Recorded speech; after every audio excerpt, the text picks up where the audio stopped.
YR TV నేను రంజిత్. తెలంగాణ రాష్ట్ర వ్యాప్తంగా జరుగుతున్న ప్రతి అంశాన్ని కూడా చూస్తున్నాం. వాస్తవానికి తెలంగాణ రాష్ట్ర రాజకీయాలలో చోటు చేసుకున్న కొన్ని అంశాలను చూస్తే చాలా విచిత్రంగా అనిపిస్తుంది. నిజంగా తెలంగాణ రాష్ట్రం ఏర్పడిన తర్వాత ఇలాంటి పరిణామాలు చోటు చేసుకుంటాయా? ఆ తర్వాత కొత్తగా వచ్చిన ప్రభుత్వానికి సంబంధించి సమస్యలను తీర్చండి బాబు అంటే ఇలాంటి ఈ విధంగా రాజకీయంగా కూడా ఎక్కడ కూడా మంత్రులు ఎమ్మెల్యే ఎవరు కూడా కనిపించని పరిస్థితి కనబడుతుందా? నిజంగా తెలంగాణలో ఏం జరుగుతుంది దానికి సంబంధించిన అంశాన్ని కూడా మీ అందరికీ చెప్పే ప్రయత్నం అయితే చేస్తాం. వాస్తవానికి తెలంగాణ రాష్ట్ర రాజకీయాలలో జరుగుతున్న పరిణామాలకు సంబంధించి ఏమేం జరుగుతున్నది, ఎట్లెట్లున్నది అనేది కూడా ఒకసారి అయితే మనం చూసే ప్రయత్నం అయితే చేద్దాం. నిజానికి రాష్ట్ర రాజకీయాలకు సంబంధించి కొన్ని విషయాలను మనం ఒకసారి చర్చించుకుందాం. ఇక్కడ YR TV Telugu news channel మీ అందరికీ కనిపిస్తుంది, మీ అందరికీ తెలిసిన విషయమే. వైఆర్ టీవీ తెలుగు న్యూస్ ఛానల్కి సంబంధించి ప్రతి ఒక్కరు కూడా సబ్స్క్రైబ్ చేయండి, ప్రతి ఒక్కరు కూడా షేర్ చేయండి. వాస్తవ కోణాలు ఏంటిది అనేది కూడా మీరు చూసే ప్రయత్నం అయితే చేయండి. నిజానికి రాష్ట్ర రాజకీయాలలో జరుగుతున్న అంశానికి సంబంధించి ఏం జరుగుతున్నది, ఏం కథ అనేది కూడా మీరు చూసే ప్రయత్నం అయితే చేయండి. సో మొత్తానికి వైఆర్ టీవీ తెలుగు న్యూస్ ఛానల్కు సంబంధించి ప్రతి ఒక్కరు కూడా షేర్ సబ్స్క్రైబ్ అయితే చేయండి. రైట్, ఇక మనం ఈరోజు మార్నింగ్ న్యూస్కు సంబంధించి ఏమేమి జరిగింది, ఎట్లెట్లున్నాయి పరిస్థితులకు, దానికి సంబంధించి ఏం జరిగింది, రేవంత్ రెడ్డి ఎక్కడ ఉన్నాడు, ఏం జరుగుతున్నది అనేది కూడా మనం అయితే చర్చించుకునే ప్రయత్నం అయితే చేద్దాం.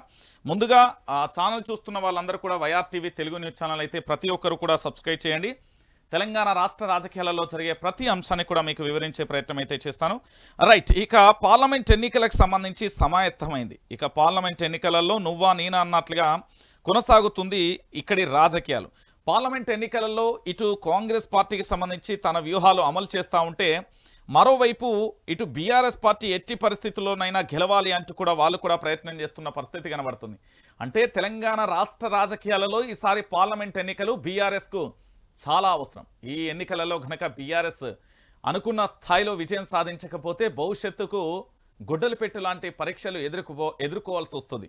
సో ఇప్పుడు బీఆర్ఎస్ ఎలాంటి వ్యూహాలను అమలు చేస్తుంది, నిజంగా బీఆర్ఎస్ వ్యూహాలకు ఏ విధంగా ఉండబోతుంది అనేది కూడా మనమైతే చర్చించుకుందాం. ఏం జరుగుతున్నది, ఎట్లున్నది అనే విషయాన్ని కాస్త మనం చర్చించుకుందాం. రైట్, ప్రధానంగా కూడా YR TV Telugu news channel ఇప్పటివరకు ఎవరైనా సబ్స్క్రైబ్ చేసుకోకపోతే సబ్స్క్రైబ్ చేసుకోండి. దాంతోపాటుగా ప్రతి ఒక్కరు కూడా లైవ్ను వీక్షించండి. పూర్తిగా కూడా ప్రతి ఒక్కరు కూడా షేర్ అండ్ సబ్స్క్రైబ్ అయితే మర్చిపోకండి. వాస్తవాలను అయితే మేము ముందుంచే ప్రయత్నం అయితే చేస్తాం. ప్రతి ఒక్కరు కూడా ఇక్కడ లైక్ చేయండి, సబ్స్క్రైబ్ చేయండి, షేర్ చేయండి. వాస్తవ కోణాలను మనం చూసే ప్రయత్నం అయితే చేద్దాం. ఇక ప్రధానంగా ఈరోజు ప్రధానమైన అంశం ఒకసారి మన దినపత్రికకు సంబంధించి ప్రజా వెలుగు దినపత్రికను ఒకసారి చూద్దాం. దినపత్రికకు సంబంధించి ప్రధానమైన బ్యానర్ ఐటెం ఏంటి అనేదే ఈరోజు మీరు చూడాల్సిన అంశం ఉంది. ఇది మీ అందరికీ తెలిసిన విషయమే. గులాబీ బాస్ గ్రాండ్ రీ ఎంట్రీకి ముహూర్తం ఫిక్స్ అంటూ కూడా చూడొచ్చు. బీఆర్ఎస్ అధినేత గులాబీ బాస్ చాలా రోజులుగా అనారోగ్యానికి సిక్కైన తర్వాత ఇక పూర్తి స్థాయిలో కల్వకుంట్ల చంద్రశేఖరరావు పూర్తిగా ఆరోగ్యాన్ని కోలుకొని ఇక ప్రజల్లోకి రాబోతున్నారు. పూర్తిగా తెలంగాణ రాష్ట్ర రాజకీయాలను నిశ్చింతగా పరిశీలిస్తున్న కేసీఆర్ తన యొక్క పదునైన వ్యూహాలు అమలు చేసే ప్రయత్నం అయితే చేయబోతున్నారు. ఇక కేసీఆర్కు సంబంధించి ఎలాంటి వ్యూహాలు ఉండబోతున్నాయి, రీఎంట్రీకి ఏ విధంగా సిద్ధమైంది, రాష్ట్ర రాజకీయాలకు సంబంధించి జరగబోతున్న పరిస్థితులు ఏంటి, ఆ అన్ని విషయాలు కూడా మనం చర్చించుకునే ప్రయత్నం అయితే చేద్దాం. రైట్, మీ అందరూ చూస్తున్నారు గులాబీ బాస్ గ్రాండ్ రీఎంట్రీకి ముహూర్తం ఫిక్స్ అంటూ కూడా ప్రధానమైన అంశాన్ని కూడా చూసాం. దానికి సంబంధించి కూడా ఒకసారి చూద్దాం. అసెంబ్లీ ఎన్నికలలో పార్టీ ఓటమి, ఆ వెంటనే తుంటి ఎముకకు సర్జరీతో కొంతకాలంగా ఇంటికే పరిమితమైన బీఆర్ఎస్ అధినేత మాజీ ముఖ్యమంత్రి కేసీఆర్ త్వరలో గ్రాండ్ రీఎంట్రీ ఇవ్వనున్నారు. ఫిబ్రవరి 15న తన పుట్టినరోజును పురస్కరించుకుని గులాబీ బాస్ మళ్ళీ జనం మధ్యకు రానున్నారు. పుట్టినరోజు నాడే కేసీఆర్ హైదరాబాద్లోని బీఆర్ఎస్ స్టేట్ ఆఫీస్ తెలంగాణ భవన్కు రానున్నారనే సమాచారం. బాస్ రీఎంట్రీ అదిరిపోయేలా ప్లాన్ చేస్తున్నారు బీఆర్ఎస్ పార్టీ నేతలు. పుట్టినరోజు నాడు కేసీఆర్ తిరిగి తెలంగాణ భవన్కు రానుండడంతో భారీ ఎత్తున స్వాగత సన్నాహాలకు పార్టీ నేతలు ప్రణాళికలు రచిస్తున్నారు. బాస్ కు గ్రాండ్ గా వెల్కమ్ చెప్పేందుకు ఏర్పాట్లు చేస్తున్నారు. గ్రాండ్ రీఎంట్రీ తర్వాత తొలుత సొంత నియోజకవర్గమైన గజ్వెల్ కు కేసీఆర్ భారీ కాన్వాయ్తో వెళ్లనున్నారు. అక్కడి నుంచి ఎమ్మెల్యే క్యాంప్ కార్యాలయంలో గజ్వెల్ బీఆర్ఎస్ పార్టీ క్యాడర్ తో సమావేశం అవుతారు. ఆ తర్వాత నుంచి హైదరాబాద్ లోని తెలంగాణ భవన్, గజ్వెల్ క్యాంప్ ఆఫీస్ వేదికగా కేసీఆర్ రాజకీయ కార్యకలాపాలను నిర్వహించనున్నారు. తాను అందుబాటులోనే ఉంటానని కేసీఆర్ ఇప్పటికే పార్టీ ముఖ్య నేతలకు ఫోన్లు చేస్తున్నట్టుగా తెలుస్తుంది. ఇక రానున్న లోక్సభ ఎన్నికలకు ముందే వరంగల్లో భారీ బహిరంగ సభ నిర్వహించేందుకు బీఆర్ఎస్ నేతలు సిద్ధమవుతున్నట్లుగా తెలుస్తుంది. ఇటీవల వరంగల్ పార్లమెంట్ నియోజకవర్గ పార్టీ నేతలతో సమీక్ష సందర్భంగా BRS working president KTR party chief KCR రీఎంట్రీపై హింట్ ఇచ్చారు. త్వరలో కేసీఆర్ తెలంగాణ భవన్లో అందుబాటులో ఉంటారని చెప్పారు. ఫిబ్రవరి నుంచి జిల్లాల పర్యటన కూడా వెళ్తారని వెల్లడించారు. తుంటి ఎముక సర్జరీ కారణంగా ప్రస్తుత అసెంబ్లీ తొలి సమావేశాలకు రాలేకపోయిన కేసీఆర్ కాంగ్రెస్ ప్రభుత్వ పనితీరుపై ఇప్పటి వరకు నోరు విప్పలేదు. దీంతో రీఎంట్రీలో కొత్త ప్రభుత్వం సీఎం రేవంత్ రెడ్డి పాలనపై కేసీఆర్ ఎలా స్పందిస్తారనేది కూడా ఉత్కంఠ నెలకొన్న పరిస్థితి అయితే కొనసాగుతుంది. మొత్తానికి కేసీఆర్ రీఎంట్రీపై చాలా మంది ఉత్కంఠకు తెరదించిన పరిస్థితి అయితే కనబడుతుంది. మొత్తానికి కేసీఆర్ తన పుట్టినరోజు నాడు పూర్తిగా ప్రజల్లోకి రానున్నట్లుగా తెలుస్తుంది. ప్రజల మధ్య తన పుట్టినరోజు వేడుకలు జరుపుకునేందుకు సిద్ధమవుతున్నారు. ఇటు మరోవైపు తొలిసారిగా గజ్వెల్కి వెళ్లి గజ్వెల్ నియోజకవర్గానికి సంబంధించిన ముఖ్య నాయకులు కొన్ని గ్రామాల ప్రజలతో కూడా కేసీఆర్ మాట్లాడే ప్రయత్నం చేయబోతున్నారు. ఆ తర్వాత పూర్తి స్థాయిలో పోరాటాలకు పురిటిగడ్డగా ఉన్న ఊరుగల్లు జిల్లాకు సంబంధించి కేసీఆర్ తన యొక్క ప్రస్థానాన్ని మరొకసారి మొదలు పెట్టడానికి శంకారామం అయితే పూరిస్తున్నారు. ఇప్పటి వరకు రేవంత్ రెడ్డి పాలనపై 30 రోజులు గడిచినా కూడా రాష్ట్ర ముఖ్యమంత్రిగా పనిచేసిన మాజీ ముఖ్యమంత్రి కేసీఆర్ ఒక్క మాట కూడా ఎక్కడా కూడా నోరు విప్పని పరిస్థితి. తన అనారోగ్య సమస్యతోని పూర్తిగా ఇంటికే పరిమితమైన కేసీఆర్ తొలి అసెంబ్లీ సమావేశాలకు కూడా హాజరుగానే పరిస్థితి. తర్వాత కేసీఆర్ వ్యూహాలు ఎలా ఉండబోతున్నాయి, కేసీఆర్కు సంబంధించి ఏం చేయబోతున్నారు అనేది కూడా ఆసక్తికరంగా మారిన పరిస్థితి అయితే కనబడుతుంది. సో మొత్తానికి కేసీఆర్ చేయబోతున్న ఈ వ్యూహాలకు ఎలా ఉండబోతుంది, పదునైన ఆయుధాలతో పార్లమెంటు ఎన్నికలకు సిద్ధమవుతున్న వేళ కేసీఆర్ రీఎంట్రీకి సంబంధించి ఇప్పటికే భారీగా ఏర్పాట్లు కూడా చేస్తున్న పరిస్థితి అయితే కనబడుతుంది.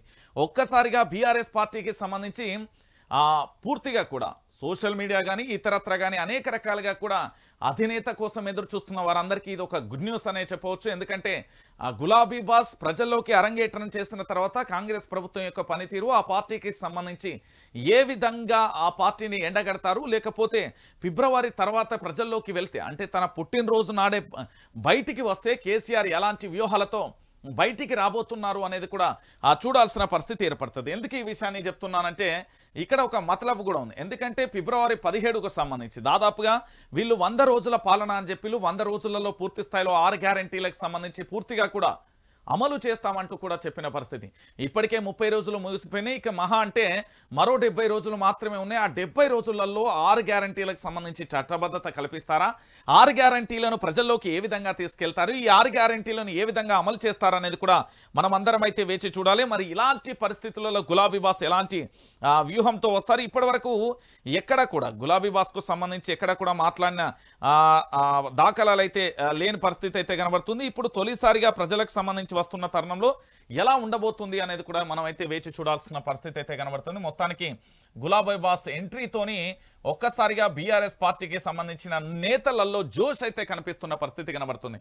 సో మొత్తానికి ముహూర్తం అయితే ఫిక్స్ అయింది. ముహూర్తానికి సంబంధించి భారీ ఎజెండాతో కేసీఆర్ ఈసారి ప్రజల్లోకి అయితే రానున్న పరిస్థితి కనబడుతుంది. ఇంకొకటి ఏంటంటే ప్రజల నుంచి ఇప్పటికే పూర్తి స్థాయిలో వ్యతిరేకత ఋతుపవనాలు కూడా కనబడుతున్న పరిస్థితి. ఒకటి అభయస్థం ఫామ్లకు సంబంధించి చేయడం, ప్రజాపాలనకు సంబంధించి ఏవైతే అవి ఫ్లైఓవర్ల మీద గాళ్లలో రోడ్ల మీద తేలియాడడం కానీ, ఆ తర్వాత క్యూ లైన్లో నిల్చొని ఇప్పటికే ఇద్దరు మరణించిన పరిస్థితి. దానితో పాటుగా ఇటు మరోవైపు మహిళలకు సంబంధించి ఒక మహిళా ఇల్లును బుల్డోజర్తో కూల్చివేసిన సంఘటనలు కావచ్చు, ఈ మంత్రుల అనుచరులు ఇప్పటికే దారుల ఇందిరమ్మ రాజ్యంలో రౌడీ రాజ్యం ఎట్లా చేస్తున్నారో కూడా చూసిన పరిస్థితి కనబడుతుంది.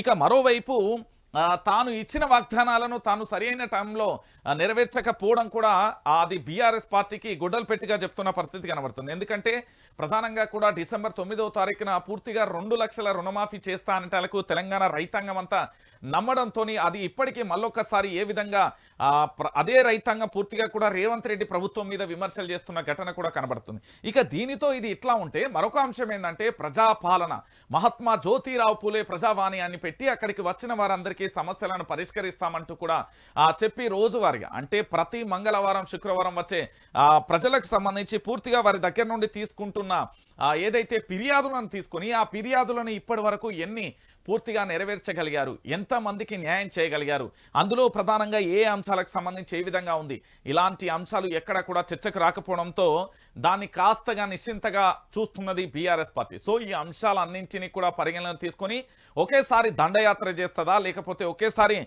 బీఆర్ఎస్ పార్టీ పూర్తి స్థాయిలో కాంగ్రెస్ పార్టీకి సంబంధించి నిరసనలు చేస్తుందా, రాస్తారోకలు చేస్తుందా, లేకపోతే ప్రజల నుంచే ఆ ఉప్పెన రావాలి, ప్రజల నుంచి ఆ వ్యతిరేకత రావాలి అని ఒక సమయం సందర్భం కోసం ఎదురు చూస్తుందా అని మనం వేచి చూడాల్సిన పరిస్థితి ఉంది అంటూ కూడా మరి బీఆర్ఎస్ పార్టీ అనుకుంటుందా. బీఆర్ఎస్ పార్టీకి సంబంధించి ప్రధానంగా చర్చించబోతున్న ఈ సమయంలో వ్యూహాలు ప్రతి వ్యూహాలు ఎలా ఉంటాయో అనేది కూడా ఆశ్చర్యాన్ని వ్యక్తం చేసే పరిస్థితి కూడా కనబడుతుంది. సో మొత్తానికి గులాబీ బాస్ రీఎంట్రీపై అయితే డేటు టైము అన్ని ఫిక్స్ అయినాయి. ఇక గులాబీ బాస్ రీఎంట్రీకి సంబంధించి అన్ని రకాలుగా కూడా పూర్తిగా కూడా అన్ని రకాలుగా కూడా ఏర్పాట్లు అయితే చేసిన పరిస్థితి అయితే కనబడుతుంది. దానికి సంబంధించిన ప్రధాన అంశాన్ని కూడా చూస్తాం. ఇక దానితో పాటుగా మరొక అంశాన్ని కూడా చూడొచ్చు. ఇటు ఆటో కార్మికులను ఆదుకోవాలి అంటూ కూడా ప్రధానమైన అంశాన్ని మీరు చూస్తున్నారు. ఏంది?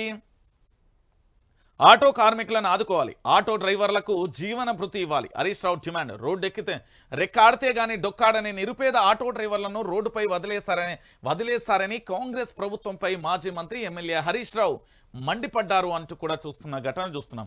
ఎందుకు ఈ విషయాన్ని చెప్తున్నా అంటే ఒకసారి ఆలోచించండి. నేను హరీష్ రావు మాట్లాడుతూ కూడా చాలా ఉద్వేగపూరితమైన ప్రసంగం కూడా చేసిండు. ఎందుకంటే రాష్ట్రానికి సంబంధించి జరుగుతున్న పరిస్థితులన్నింటినీ కూడా చూసినాం. ఒక్కొక్క అంశాన్ని కూడా మనం చూస్తాం. సో పూర్తిగా కూడా ఇక్కడ జరుగుతున్న పరిణామాలన్నీ కూడా యావత్తు తెలంగాణ ప్రజలు కూడా చూస్తున్నారు. ఇక్కడ ఆటో డ్రైవర్లకు సంబంధించి మహిళలకు మహాలక్ష్మి స్కీమ్ కింద ఏదైతే బస్సు ఉచిత ప్రయాణం ఇచ్చిలో ఆ ఉచిత ప్రయాణంతో కూడా రెక్కాడితే కానీ డొక్కాడనే బ్రతుకులన్నీ కూడా రోడ్డు మీద పడ్డ పరిస్థితి కనబడ్డది. మనం కాల్స్ తీసుకున్నప్పుడు కూడా అనేక సందర్భాలలో చాలామంది ఆటో డ్రైవర్లు కూడా కాల్ చేసి వాళ్ళ యొక్క కన్నీటి గాథలు వాళ్ళ యొక్క బాధలు కూడా వెళ్ళబుచ్చుకున్న పరిస్థితి కూడా చూసాం. సో ఇలాంటి పరిస్థితులలో ఇప్పుడు జరుగుతున్న పరిణామాలకు సంబంధించి కూడా ఎలా ఉండబోతుంది అనేది కూడా మనం వేచి చూడాల్సిన పరిస్థితి అయితే కనబడుతుంది. సో మొత్తానికి ఇక్కడ ఆదుకోండి అంటూ కూడా హరీష్ రావు రాష్ట్ర ప్రభుత్వాన్ని డిమాండ్ చేస్తున్న పరిస్థితి కూడా కనబడుతుంది. నేనేమంటున్నా అంటే తెలంగాణ ప్రజలారా, ఇక్కడ జరుగుతున్న ప్రతి అంశాన్ని కూడా మీరు చూడండి. వాస్తవానికి ఆటో డ్రైవర్ల జీవితాలు రోజు గతంలో ఇదే ఆర్టీసీ బస్సులకు సంబంధించి ఉచిత ప్రయాణం ఇవ్వకపోతే 1500 వరకు సంపాదించుకునే వాళ్ళు ఒక రోజులో. ఇప్పుడు ఏమైపోయిందంటే 500 కూడా రాని గతి, 500 కూడా వచ్చే పరిస్థితులు కూడా కనబడతలేవు. ఎందుకు ఈ విషయాన్ని ఆటో డ్రైవర్లు పదే పదే ఇటు బీఆర్ఎస్ పార్టీకి సంబంధించిన వాళ్ళు కానీ అటు మీడియా ప్రతినిధులు కానీ ఎందుకు ఈ విషయాన్ని తొక్కి పెడుతున్నారు అనేది కూడా ఆలోచించాలి. ఆటో డ్రైవర్ల విషయంలో హరీష్ రావు ఒక్కరే ఇప్పటి వరకైతే ఓపెన్ స్టేట్మెంట్ ఇచ్చిన పరిస్థితి. చాలా మంది కూడా ఆటో డ్రైవర్లకు సంబంధించి ఎందుకు మాట్లాడట్లేదు అనేది కూడా చర్చ కొనసాగుతుంది. అయితే దీంట్లో ఒక లాజిక్ లేకపోలేదు. ఆటో డ్రైవర్లకు సంబంధించి వాళ్ళ యొక్క జీవనం కేవలం చాలామంది ఈఎంఐలలో కానీ లేకపోతే ఇతరత్ర ఏంది రోజువారీ ఫైనాన్స్లో కానీ లేకపోతే ఆటోను రెంటు తీసుకొని నడపడం కానీ ఇలా జరుగుతున్న పరిస్థితులు మనం అందరం కూడా చూస్తాం. సో ఈ పరిస్థితులలో భాగంగా ఖచ్చితంగా కూడా వాళ్ళు బ్రతకాలంటే వారికి రోజుకు ఒక 1500 నుంచి 2000 రూపాయలు వస్తే కానీ వాళ్ళ కుటుంబం కానీ వాళ్ళ పిల్లల చదువు కానీ వాళ్ళ రెంట్లు కానీ వాళ్ళ జీవనం కానీ కొనసాగే పరిస్థితి కనబడుతుంది. ఇంకొకటి ఏంటంటే వాళ్ళు అదే ఆటో డ్రైవింగ్ ఫీల్డ్ మాత్రమే నమ్ముకొని ఉన్నారు కాబట్టి వాళ్ళు ఇంకొక పని కూడా మేము చేయలేకపోతున్నామంటూ ఆటో డ్రైవర్లు కన్నీళ్లు పెట్టుకుంటున్న పరిస్థితి కూడా చూస్తాం. సో మొత్తానికి మరి ఆటో డ్రైవర్ల విషయంలో ఇప్పటి వరకు కాంగ్రెస్ ప్రభుత్వం ఎలాంటి నిర్ణయం అయితే తీసుకోలేదు. ఆ నిర్ణయానికి సంబంధించి అయితే మనం చూస్తున్న పరిస్థితులు కనబడుతుంది. సో రేపటి భవిష్యత్తులో కూడా ఈ ఆటో డ్రైవర్ల విషయంలో ఇలాంటి ధోరణితోనే ఉంటే ఆ కాంగ్రెస్ ప్రభుత్వానికి సంబంధించి భవిష్యత్తులో మాత్రం చాలా విపత్కరమైన పరిస్థితి ఎదుర్కోవాల్సి వస్తుంది. ఇప్పటికే కాంగ్రెస్ పార్టీకి ఓటు వేసినాం, రేవంత్ రెడ్డి ముఖ్యమంత్రి కావాలని కోరుకున్నాం, ముఖ్యమంత్రి అయిన తర్వాత మా పొట్టే కొడతాడని మేము ఊహించలేదు అంటూ కూడా చాలామంది ఆటో డ్రైవర్లు చెప్తున్న పరిస్థితులు కూడా మనం చూస్తున్నాం. ఇప్పటికీ కూడా మహిళలకు సంబంధించి ఉచిత ప్రయాణానికి సంబంధించి ఇవ్వడంతో మాకు ఆల్మోస్ట్ ఒక 50% మంది జీవితాలపై ఎఫెక్ట్ పడ్డది అంటూ కూడా చెప్పిన పరిస్థితి కనబడుతుంది. సో మంత్రి హరీష్ రావుకు సంబంధించిన స్టేట్మెంట్ చూసినాం. ఇక దానితో పాటుగా మరొక అంశాన్ని కూడా మనం చూడాలి. ఏంది అంటే ఇది ఒక్కసారి చూడు. ఇది మీకు చివరిలో చెప్తా కాళేశ్వరం సంబంధించి, దాంతో చాలా పని ఉన్నది. ఇక మీరు చూసిర్రు మొత్తానికి పల్లెకు బయలుదేరిన ప్రజలు పల్లెకు బయలుదేరిన పట్టణ ప్రజలు అంటూ కూడా చూడొచ్చు. సికింద్రాబాద్ రైల్వే స్టేషన్లో రద్దీ, అదనపు బస్సులు నడుపుతున్న ఆర్టీసీ. తెలంగాణలో మహిళలకు ఉచిత బస్సు, బోసిపోతున్న జంట నగరాలు. విజయవాడ హైవేపై భారీ రద్దీ, సొంతుళ్లకు బయలుదేరిన వందలాది వాహనాలు ఆర్టీసీ బస్సులలో బస్టాండ్లలో ప్రయాణికుల పడిగాపులు. వరుసగా రెండో రోజు తప్పని ట్రాఫిక్ అంటూ కూడా చెప్పిన పరిస్థితి. ఇక పూర్తిగా కూడా పట్టణ వాసులందరూ పల్లెకు బయలుదేరడంతో పూర్తిగా ఇక్కడ ఫ్లైఓవర్లు కానీ ఇతరత్ర కూడా అన్నీ కూడా ఫ్రీ అయిపోయినాయి. మొత్తం అందరూ కూడా సంక్రాంతి పండుగ ఆంధ్రప్రదేశ్లో అతిపెద్ద పండుగ, తెలంగాణలో కూడా ఉంటుంది కానీ అక్కడ ఎక్కువగా కూడా జరుపుకుంటాం. తెలంగాణలో బతుకమ్మ అనేది అతిపెద్ద ఫెస్టివల్గా చెప్తారు. సో ఈ పండుగలకు సంబంధించి పట్టణ ప్రాంతానికి సంబంధించి ప్రతి ఒక్కరు కూడా ఉద్యోగాల రీత్యానో జీవన ఉపాధి కోసమో హైదరాబాద్కు వచ్చిన పట్టణ వాసులందరూ కూడా తిరిగి తమ సొంతూళ్ళకు కూడా వెళ్ళిపోతున్న పరిస్థితి అయితే కనబడింది. దాంట్లో భాగంగా అనేక టోల్ ప్లాజాల దగ్గర కొన్ని కిలోమీటర్ల దూరం 5-10 కిలోమీటర్ల దూరం భారీగా ట్రాఫిక్ జామ్ ఏర్పడడం, అదేవిధంగా బస్సుల కోసం కూడా ఎదురు చూస్తున్న పరిస్థితి. ఒకవైపు పూర్తిగా కూడా ఉచిత ప్రయాణానికి సంబంధించి కూడా జరుగుతున్న పరిస్థితి చూస్తున్నాం. ఈ ఉచిత ప్రయాణంలో భాగంగా కూడా అదనపు బస్సులను కూడా ఆర్టీసీ నడుపుతుంది అని కూడా చెప్పిన పరిస్థితి. కానీ వాస్తవం ఏంటంటే ఇన్ టైంలో బస్సులు రాక చాలా ఇబ్బంది పడుతున్నారు ప్రయాణికులు. వాస్తవం ఇది. చాలా మందికి బస్సులకు సంబంధించి టికెట్లు దొరకకపోవడం, కొంతమందికి బస్సులకు సంబంధించి సీట్లు కానీ ఇతరత్ర ఏంది అంటే ఈ రద్దీ సమయంలో బస్సులు సరిగ్గా అందుబాటులో లేవు అని కూడా ప్రజల నుంచి వస్తున్న విమర్శ. దానికి తోడు ఇంకొక ఏంటంటే కొంతమంది వెళ్ళడం కూడా ఆగిపోయింది అనే చర్చ కూడా కొనసాగుతున్న పరిస్థితి కనబడుతుంది. ఇక దీనికి సంబంధించి ప్రధానంగా ఈరోజు చూసినాం. రైట్, ఇక దానికంటే ముందు మరొకసారి కొన్ని అంశాలను చూద్దాం. చూసినాక ఒకసారి మీరు చూడుర్రి. చేప ఎక్కడున్నావు? ఉచిత చేప పిల్లల పంపిణీ పథకంపై సందిగ్ధత. గత ఏడాది చేపలు రొయ్యల పిల్లల విడుదల, ఇలా చేప పిల్లలు 77 కోట్లు అంటే 82 కోట్ల ఖర్చు, 23,276 నీటి వనరులు ఉన్న పరిస్థితి కనబడుతుంది. 77 కోట్లు చేప పిల్లలట, మొత్తానికి 82 కోట్ల ఖర్చు అయిందట. 23,276 నీటి వనరులకు సంబంధించి ఇక రొయ్య పిల్లలు 9.5 కోట్లు, 22 కోట్ల ఖర్చు, ఇక 394 నీటి వనరులు, మొత్తం 86.5 కోట్లు, 104 కోట్ల రూపాయలను ఖర్చు పెట్టి చేప పిల్ల పథకాన్ని మేనిఫెస్టోలో అయితే కాంగ్రెస్ ప్రభుత్వం అయితే పెట్టలేదు. నిరుడు పెండింగ్ లో 100 కోట్లకు పైగా బిల్లులు, నిధులు ఇవ్వాలంటూ ప్రభుత్వానికి మత్స్యశాఖ విజ్ఞప్తి. పెండింగ్ బిల్లులతో ఆఫీసుల చుట్టూ కాంట్రాక్టర్లను ముఖ్యమంత్రి రేవంత్ రెడ్డి వద్ద మత్స్యశాఖ ఏప్రిల్లోగా చేపల పిల్లల పంపిణీ ప్రారంభించాలి. ఆలోగా మంత్రివర్గ విస్తరణ అనుమానమే, పథకం కొనసాగుతుందా లేదా అనే సందేహాలు కూడా వ్యక్తమవుతున్న పరిస్థితి కనబడుతుంది. ఇక్కడ మీరు ఓన్లీ ఒకటే పథకాన్ని చూసుకుంటా ఒకటే జరుగుతుంది అంటే కాదు. ఇక్కడ చాలా రకాలుగా కూడా కొన్ని సమస్యలు ఏర్పడతాయి. ఏంది అనేది కూడా మీరు చూడాలి. బీఆర్ఎస్ ప్రభుత్వం అత్యంత ప్రతిష్టాత్మకంగా చేపట్టిన పథకాలలో ఇది ఒక కీలకమైన ఏంది అంటే చేప పిల్లలకు సంబంధించి చాలా కీలకంగా ఈ పథకాన్ని కూడా ప్రారంభించింది.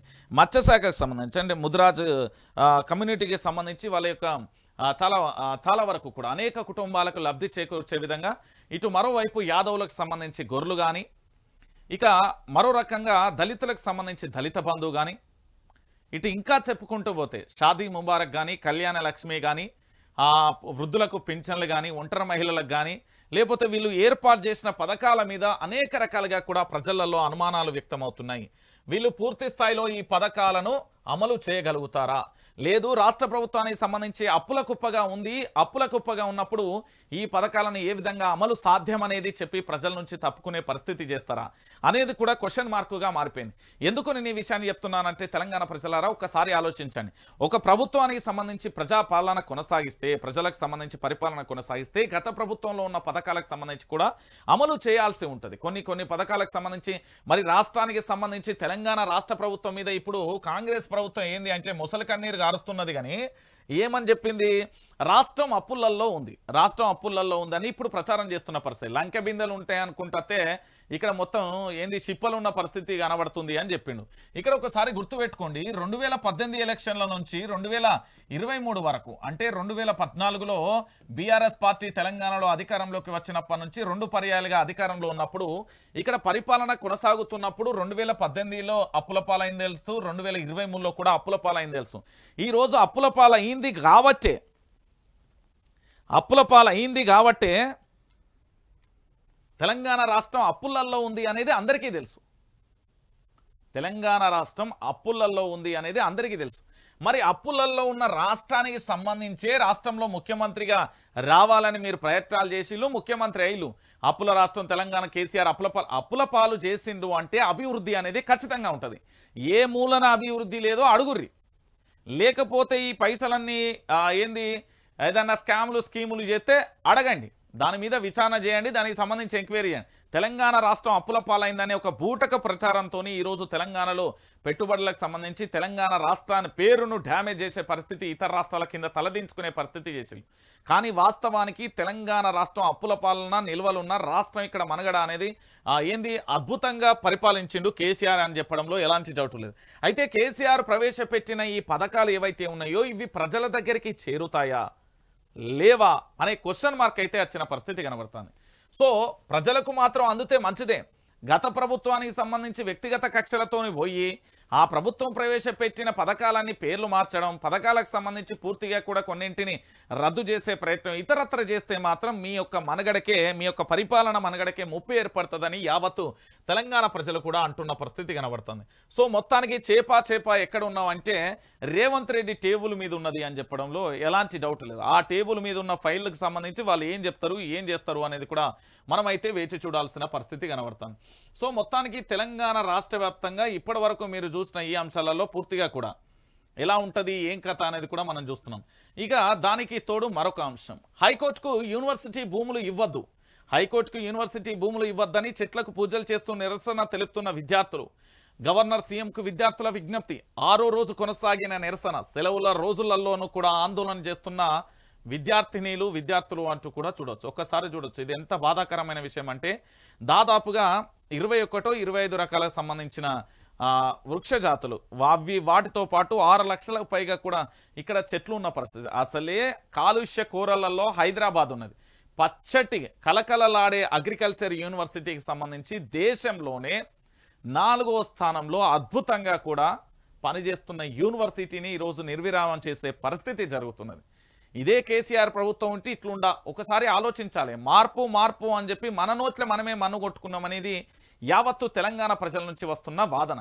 సో ఈ మన్ను కొట్టుకున్నాం కాబట్టి ఇప్పటికైనా రియలైజ్ అయ్యి పూర్తి స్థాయిలో ఏం జరుగుతున్నదో అంచనా వేసి భవిష్యత్తులో పరిస్థితులు ఎలా ఉంటాయో చూసి ఖచ్చితంగా కూడా మనం పోరాటం చేయాల్సిన బాధ్యత యావత్తు తెలంగాణ ప్రజల మీద కూడా ఉన్నది. యూనివర్సిటీ భూములు ఒకటే కాదు, రేపు చాలా ఉంటాయి. మీరు చూసుకోరి, ఇది ఒక్కటితోనే కాదు, చాలా రకాలుగా ఉంటాయి. ఇక్కడ విద్యార్థినులు నిన్న ఏం చేసిళ్ళు తెలుసా, అక్కడ పూర్తిగా కూడా ఆ చెట్ల దగ్గరికి వచ్చి పాలు నీళ్లతోని గడిగి పసుపు కుంకులతోని చెట్లకు పూజలు చేసి ఆ తర్వాత యూనివర్సిటీలలో వంట వార్పు చేసిళ్ళు, ఆ తర్వాత ప్రధాన రహదారుల ర్యాలీ చేసిళ్ళు, బతుకమ్మ ఆట ఆడిళ్ళు. కానీ మీడియాకు ఎక్కడ కనబడేవి యూనివర్సిటీ భూములకు సంబంధించి ఒక వైఆర్టీవీ ఒకటే. మేము మొన్న పోయినాం, నిన్న పోయినాం. రోజు యూనివర్సిటీలకు సంబంధించిన విద్యార్థుల గురించి మాత్రమే మనం ఒక్కరమే చర్చిస్తున్నాం.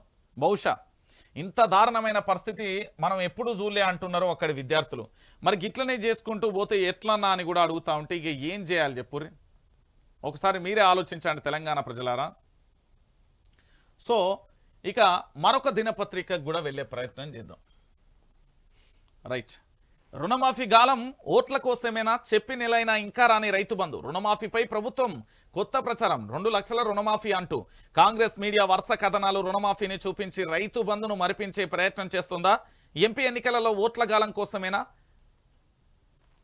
మంత్రాల బలం లేకున్నా తుప్పిళ్ల బలం ఉండాలి. మన పని చేయకపోయినా ఏదో చేసినట్లుగా పబ్లిసిటీ చేసుకోవాలి. ప్రజలు మిగతా సమస్యలన్నీ మర్చిపోయి మన హామీల గురించి మాట్లాడుకోవాలి. తెలంగాణలో కాంగ్రెస్ సర్కార్ చేస్తున్నదంతా గిట్లనే కనిపిస్తున్నది.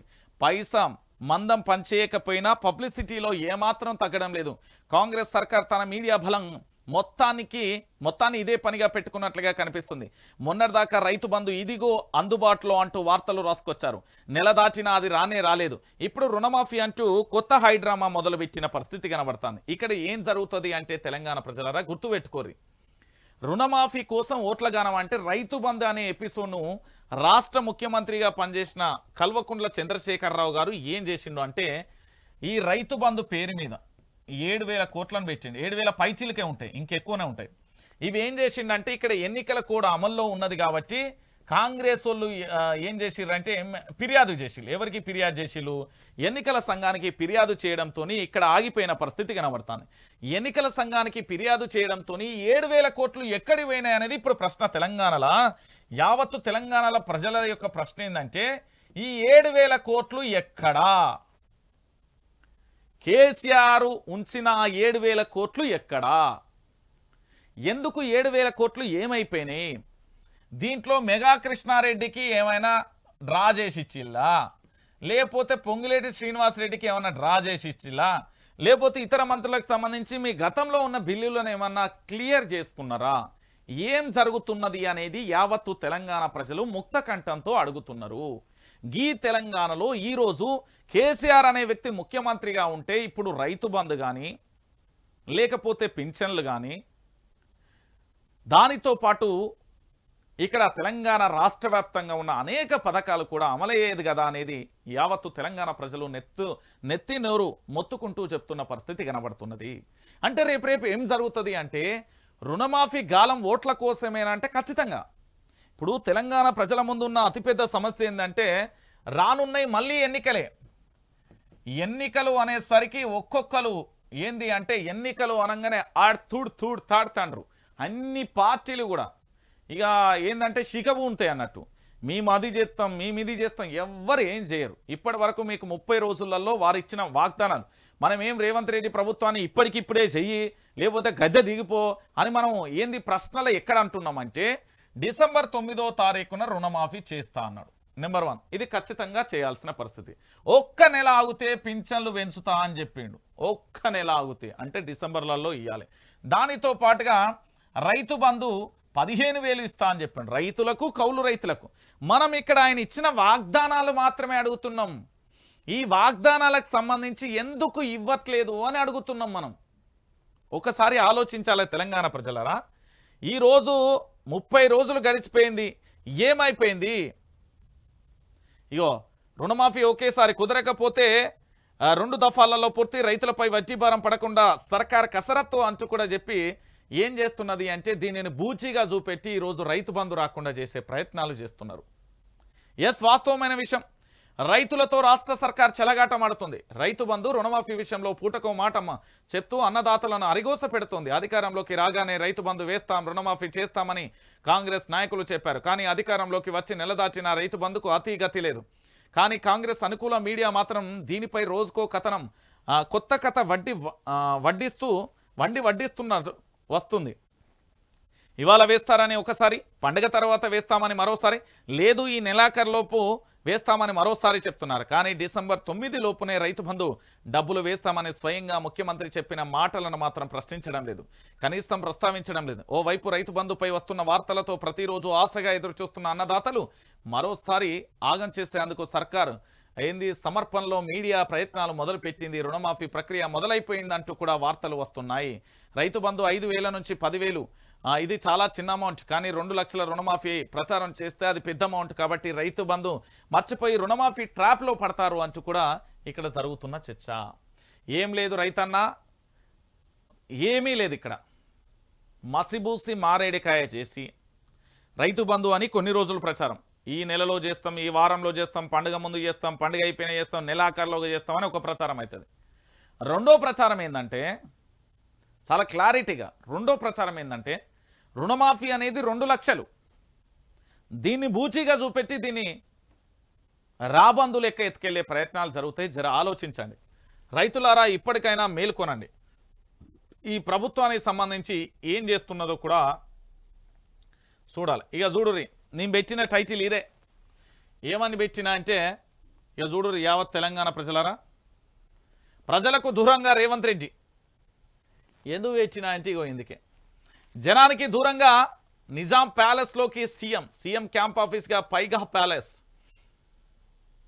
అధికారులు పరిశీలించినట్లుగా సమాచారం చారిత్రాత్మక కట్టడం కాబట్టి ఆ ప్యాలెస్ అని మ్యూజియంగా మార్చాలనుకున్న గత సర్కార్ తానే ఉంటానంటున్న కొత్త సీఎం రేవంత్ రెడ్డి ప్యాలెస్ను నిర్మించిన నిజాం పాలకులు మొదటి అంతస్తులో 20 గదులు, ఒక్కో గదిలో 300 అడుగులలో బాత్రూంలు, పైగా ప్యాలెస్లోనే ఎంచుకోవడంపై అనుమానాలు, ఆడంబరాలు వద్దంటూనే ఏంది ఇగో హెరిటేజ్ సైట్లోకి సీఎం అంటూ కూడా చెప్పిన పరిస్థితి. ఇక చూడు, నేను చెప్తే ఇప్పుడు కడుపు గంజికేడిస్తే శిఖ మల్లెపూలకి ఏడ్చిందట. సేమ్ అట్లనే ఉన్నది తెలంగాణ రాష్ట్ర సర్కారు యొక్క కథ. రాష్ట్రం అప్పులలో కూరుకుపోయింది. ఆడంబరాలు వద్దు, నాకు కొత్త కార్లు వద్దు, అనవసరపు ఖర్చులు వద్దని శుద్ధపు చెప్పే మాటలకు సంబంధించిన మన ముఖ్యమంత్రి గారు చేసే పనులలో మాత్రం అంతా నిడారంభత కనిపించడం లేదు. వద్దు అంటూనే కొత్త కాలు తెచ్చుకున్నారు. ప్రజాపాలన అంటూ నియంత పాలనకు నిరంకుశత్వానికి ప్రతికైన నిజాం పాలకులు కట్టిన భవనంలోకి కాపురం పెట్టేందుకు రెడీ అవుతున్నారు. ఉన్న ప్రగతి భవన్లో పక్కన పెట్టి కొత్తగా మరో చేట క్యాంప్ ఆఫీస్ ఎందుకనే దానికి మాత్రం ఇప్పటికీ సమాధానం లేదు. ప్రజలకు దగ్గరలో కాకుండా దూరంగా, ఎవరు లోపలికి రాకుండా పటిష్ట భద్రత మధ్య ఉండేందుకు పైగా ప్యాలెస్ ఫిక్స్ అయ్యారని కూడా తెలుస్తున్నది. ఇక ఒక్కసారి గిల్ల చూడాలి. రాష్ట్ర ముఖ్యమంత్రి రేవంత్ రెడ్డి అధికారిక నివాసం ఎక్కడనేది ఇప్పుడు ప్రభుత్వ అధికారులకు తలనొప్పిగా మారింది. ముఖ్యమంత్రిగా ఆయన బాధ్యతలు స్వీకరించిన నాటి నుంచే హైదరాబాద్ మొత్తం గాలిస్తూనే ఉన్నారు. ఇప్పటికే గత ప్రభుత్వ హయాంలో కట్టిన ప్రగతి భవన్ను ప్రజాభవన్గా మార్చారు. దానిని ఉప ముఖ్యమంత్రి భట్టి విక్రమార్క కేటాయించారు. ముఖ్యమంత్రికి మరో భవనం కోసం హైదరాబాద్ మొత్తం తిరుగుతున్నారు. మొదట జూబ్లీహిల్స్లోని మర్రి చెన్నారెడ్డి మానవ వనరుల అభివృద్ధి కేంద్రాన్ని పరిశీలించారు. ఆ తర్వాత సెక్రటరియట్ 7వ అంతస్తులో ఉన్నారు. తర్వాత బేగంపేట మెట్రో భవన్ అన్నారు. చివరకు బేగంపేటలోని పైగా ప్యాలెస్కు సీఎం రేవంత్ రెడ్డి ఓకే చెప్పినట్లుగా తెలుస్తుంది. ప్రపంచ ఆర్థికవేత్తల సదస్సు కోసం దావోస్ వెళ్తున్న ఆయన తిరిగి వచ్చేసరికి ఏర్పాట్లు పూర్తి చేయాలని మౌఖికంగా ఆదేశాలు కూడా ఇచ్చినట్లుగా ప్రచారం జరుగుతున్నది. లేదు నేను పూరి గుడిసెలనైనా ఉంటా, లేకపోతే తాటాకుల కిందనైనా ఉంటా, కానీ తెలంగాణ ప్రజలు మంచిగా ఉండాలి, వాళ్ళకి అద్భుతమైన పాలన ఇస్తా, గిదే నా మాట అని చెప్పిండు యోగి మహాను బావుడు. ఏమని చెప్పిండు ఈయన రేవంత్ రెడ్డి గారు, రాష్ట్ర ముఖ్యమంత్రి గారు చెప్పిన పదాలు ఇవి. కానీ వాస్తవం ఏంది, నేను ఆడంబరాలకు వెళ్తా, అద్భుతంగా ఉండే చారిత్రాత్మకమైన కట్టడాలలో ఉంటా. ఎందుకు అంటే నేను రాజభోగాలలో ఉండాలి. అది మనసులో మాట, బయటికి మాత్రం తెలంగాణ ప్రజలను మోసం చేసే కుట్ర. నేను చెప్తున్నా కదా, ఎవరైనా గంతే. ఆ కుర్చీ ఎక్కే ముందు వరకే మన మనసులు, ఆ కుర్చీ ఎక్కిన తర్వాత మనోళ్ళు అనుకోవడం అది మన యొక్క తప్పు, మన యొక్క దౌర్భాగ్యం. నేను చెప్తున్నా కదా, ఈరోజు కార్యకర్తలందరూ ముక్తకంఠంతో పోరాటం చేసి మార్పు మార్పు మార్పు అంటే జెండా మోసి కల్లర్ లేసి ఏంది ఆ గోడల మీద కల్లర్ లేసి నినాదాలు చేసి ధర్నాలు చేసి రాస్తోరోకోలు చేసి జెండా పట్టుకొని మోసి పార్టీ జెండాలు మోసి చివరికి ఖర్చులు డబ్బు పెట్టి అన్నీ చేసి చివరికి మిగిలింది ఏంటి అంటే కార్యకర్తకు బుక్కెడ అన్నం కూడా దొరకని పరిస్థితి ఏర్పడుతుంది. పార్టీలలో పనిచేసే ప్రతి కార్యకర్త పరిస్థితి ఇదే. ఇది వాస్తవమైన విషయం. నిజాయితీగా నిస్వార్థంతో ఎలాంటి స్వార్థం లేకుండా పనిచేసే కార్యకర్తలు అన్ని పార్టీలకు ఉన్నారు. పాపం వాళ్ళ బాగోగులు ఎవరు పట్టించుకోరు. కేవలం వాళ్ళ యొక్క నాకు ఎమ్మెల్యేగా గెలవాలి, ఎమ్మెల్యేగా గెలవంగానే మంత్రి పదవి రావాలి, మంత్రి పదవి రాగానే ముందు వెనకాల నాడు బుగ్గకారులు ఉండాలి, కథం కుయ్యి కుయ్యి అనుకుంటే వెళ్ళిపోవాలి. ఇది వాళ్ళ యొక్క నినాదం. కాబట్టి దయచేసి తెలంగాణ ప్రజలారా ఒక్కసారి ఆలోచించండి. మీ జీవితాల గురించి ఆలోచించండి, మీ బాగోగుల గురించి ఆలోచించండి, మీకు రావాల్సిన వాటాల గురించి అడగండి. మన కట్టే ట్యాక్స్, మనం కట్టే పన్నులతోనే ఈ రాష్ట్ర ప్రభుత్వం నడుస్తుంది. మంత్రులైనా ఎమ్మెల్యేలైనా ఆఖరికి రాష్ట్ర ముఖ్యమంత్రి అయినా అందరూ మన జీతగాలే. ఈ నినాదం ఎక్కడికి పోలే. కాబట్టి మనకు మంచి చేయమనాలి. మనం ఉండడానికి ఇల్లు కావాలి, కట్టుకోవడానికి బట్ట కావాలి, తినడానికి తిండి కావాలి, చేయడానికి ఉపాధి కావాలి, గ్రామాలన్నీ సస్యశ్యామలంగా ఉండాలి, పట్టణ ప్రాంతాలు విష కౌరలలో నుండి బయటికి రావాలి, ఆ రౌడీ రాజ్యం లేని అల్లరి మూకలు లేని రాష్ట్రంగా ఉండాలి. అంత సస్యశ్యామలంగా ఉంటేనే మంచిగా ఉంటుంది. కానీ ఇది రాజకీయ నాయకులు చేస్తారా? నా కొడుకు ఎంత సంపాదించాలి, నా బిడ్డకి ఎంత సంపాదించాలి, నా మనవడు ఎట్లా సంపాదించాలి, నా కోడలు ఎమ్మెల్యే కావాలి, నా కొడుకు ఎంపీ కావాలి, నా బిడ్డ మినిస్టర్ కావాలి, ఇంకో కొడుకు ఎమ్మెల్సీ కావాలి. ఇదే రాజకీయ నాయకుల యొక్క తత్వం. మీరు దయచేసి ఆలోచిస్తారని నేను చెప్తా ఉన్నా.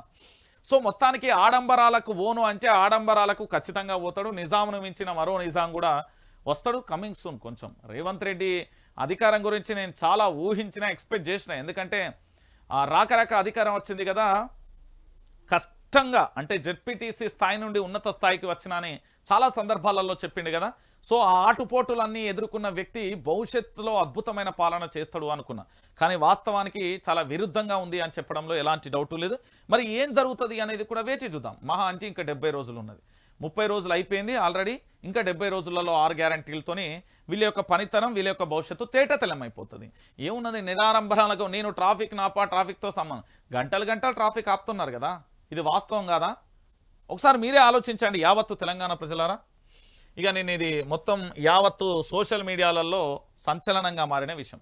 సావుకాడ కరెంటు గోస, పల్లెలలో మొదలైన విద్యుత్ కోతలు, పట్టణ ప్రాంతాలలో పవర్ కట్స్, పొలాల కాడ ఎప్పుడు వస్తుందో ఎప్పుడు పోతుందో తెలియని పరిస్థితి. పెద్దపల్లి జిల్లా కమాన్పూర్ మండలం నాగారంలో అంత్యక్రియలకు కరెంటు తిప్పలు. సోషల్ మీడియాలో పోస్టులు అనధికారికంగా పవర్ కట్స్ విధిస్తూ సబ్స్టేషన్ డౌన్ మెయింటెనెన్స్ అంటున్న అధికారులు. నేను చెప్పలే, రాష్ట్ర ముఖ్యమంత్రి రేవంత్ రెడ్డి 2014లో ఎమ్మెల్యేగా కరెంటు నీళ్లు సమస్యలపై అసెంబ్లీలో మాట్లాడాడు. మా తండ్రి చనిపోతే ఊరికి పోయినాం, దహన సంస్కారాల తర్వాత స్నానం చేసి ఇంటికి వెళ్ళాలి, బోర్ దగ్గరికి వెళ్ళి స్నానం చేద్దామంటే కరెంటు లేదు, తెలిసిన పరిచయాలతో కరెంటు వేపించుకున్నాం, నీళ్లు లేవు, ఏది నెత్తిన నీళ్లు చల్లుకొని పోయినాం. 2014 ముందు కాంగ్రెస్ పాలనలో కరెంటు కష్టాల గురించి రేవంత్ రెడ్డి చెప్పిన మాటలు ఇవి. అంటే అప్పుడు ఆయన టీడీపీలో ఉండి కాంగ్రెస్ పాలనపై నిప్పులు చెరిగారు.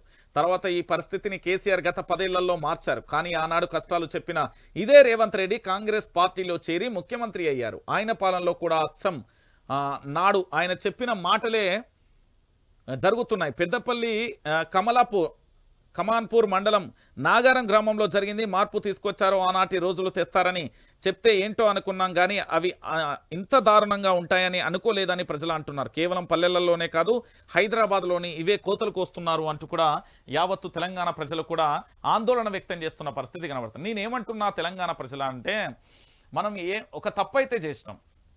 ఇక్కడ కేసీఆర్ ఓడిపోయినా పర్వాలేదు, ఇక్కడ ఏది ఎమ్మెల్యే ఓడిపోయినా పర్వాలేదు, పైన కేసీఆర్ వస్తాడు కదా అని చాలా మంది ప్రజలు అభిప్రాయపడ్డారు. ఆ తప్పును మనం ఎత్తి చూపలేకపోయిన పరిస్థితి కనబడుతుంది. సో ఇప్పుడు నేనేమంటున్నానంటే తెలంగాణ ప్రజలరా ఒకసారి ఆలోచించండి. ఈరోజు తెలంగాణ రాష్ట్ర వ్యాప్తంగా జరుగుతున్న ఈ ప్రచారానికి సంబంధించి ముఖ్యమంత్రి గారిని మనం మంచిగా బంగారు పల్లెంలో అన్నీ తినేవాళ్ళం, మనకై మనమే మన ఏది కంచంలో మన్ను పోసుకున్న పరిస్థితి వచ్చింది. వాస్తవమే. ఇప్పటికైనా రియలైజ్ కాండి, పూర్తి స్థాయిలో ఈ ప్రభుత్వానికి సంబంధించి చేస్తున్న విషయాలను మనం బట్టబయలు చేయాలి. ఆ బాధ్యత మనపై కూడా ఉంటుంది. యావత్తు తెలంగాణ ప్రజలందరూ కూడా గుర్తుపెట్టుకోవాల్సిన విషయం ఇది. సో మొత్తానికి కరెంటు కష్టాలు మొదలైనవి, నీటి కష్టాలు మొదలైనవి, ఇక మిగిలినది సంక్షేమ పథకాలకు సంబంధించి మనకు వస్తాయా రావా, ఇది ప్రజలలో నెలకొన్న ప్రశ్న. ఇక దత్తత పుత్రిక దగ్గరికి పోదాం. ఏముంటుంది ఇల్లది? ఒకటి, రాష్ట్రానికి సంబంధించి ఏం రాయలేక సొంతూళ్ళకి ఎట్లాగో ప్రజలు పోతారు సంక్రాంతి పండుగ. ఏమన్నా రాసిల్లా ఏంది? హైదరాబాద్ విజయవాడ మధ్య పారిశ్రామిక కారిడార్ కొత్తగా ఏర్పాటు ప్రతిపాదనకు ఆమోదం తెలపండి. హైదరాబాద్ నాగపూర్ కారిడార్కు అనుమతులు ఇవ్వండి. ఫార్మాసిటీ కోసం కొత్త ప్రతిపాదనలు పంపేందుకు అంగీకరించండి. వరంగల్ టెక్స్టైల్ పార్కు గ్రీన్ఫీల్డ్ హోదా కల్పించండి. కేంద్ర మంత్రి పీయూష్ గోయల్ను సీఎం రేవంత్ రెడ్డి విజ్ఞప్తి. ఖర్గే రాహుల్తో రేవంత్ భేటీ. ఎమ్మెల్సీ అభ్యర్థులపై చర్చ. రాష్ట్ర ప్రజలకు ముఖ్యమంత్రి సంక్రాంతి శుభాకాంక్షలు. ఢిల్లీలో కేంద్ర మంత్రికి పీయూష్ గోయల్కు పుష్పగుచ్చం అందిస్తున్న సీఎం రేవంత్ రెడ్డి అంటూ కూడా చెప్పిన పరిస్థితి. ఇదే కేటీఆర్ పోయి ఇదే కేసీఆర్ గనక కలిస్తే పుండకోరు ముచ్చట్లు. ఇక చూడుర్రి, బీఆర్ఎస్ ఒకటి, బీజేపీ ఒకటి, ఎవరైనా అధికారంలో ఉన్నప్పుడు వాళ్ళ యొక్క హక్కులు అది. తెలంగాణ ప్రాంతం కోసం, తెలంగాణ ప్రజల కోసం ఖచ్చితంగా కూడా వాళ్ళు చేయాల్సిన విధి విధానాలు. కేంద్ర మంత్రులను కలవాలి, ప్రధానిని కలవాలి, మన రాష్ట్ర సమస్యలను విజ్ఞప్తి చేయాలి, అక్కడి నుంచి మన నిధులు తెచ్చుకోవాలి, మనకు రావాల్సిన పర్మిషన్స్ అన్ని విధాలుగా కూడా తెచ్చుకోవాలి. గతంలో కూడా కేసీఆర్ కేటీఆర్ ఇదే చేసిండు. సో తప్పుడు ప్రచారాలని ఇప్పుడు తేటతెల్లం అయిపోయినాయి. ఓకేనా? ఇక దీని గురించి చెప్తా.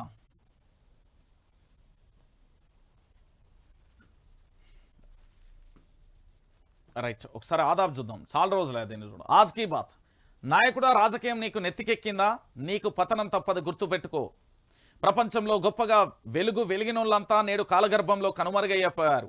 గొప్పగా తూగిన వారు, కీర్తించబడ్డవారు శరీరం విడిచాక ఒక్క అణువు కూడా తీసుకుపోలే. నాది నాది అని విర్రవీగిన వారందరికీ ఏదీ దక్కలేదు. అందరికీ మంచి చేయి, నిన్ను నమ్ముకున్న కుటుంబానికి, సమాజానికి నువ్వే దిక్కు అన్న ప్రజలకు ఏంది తొలిచింది.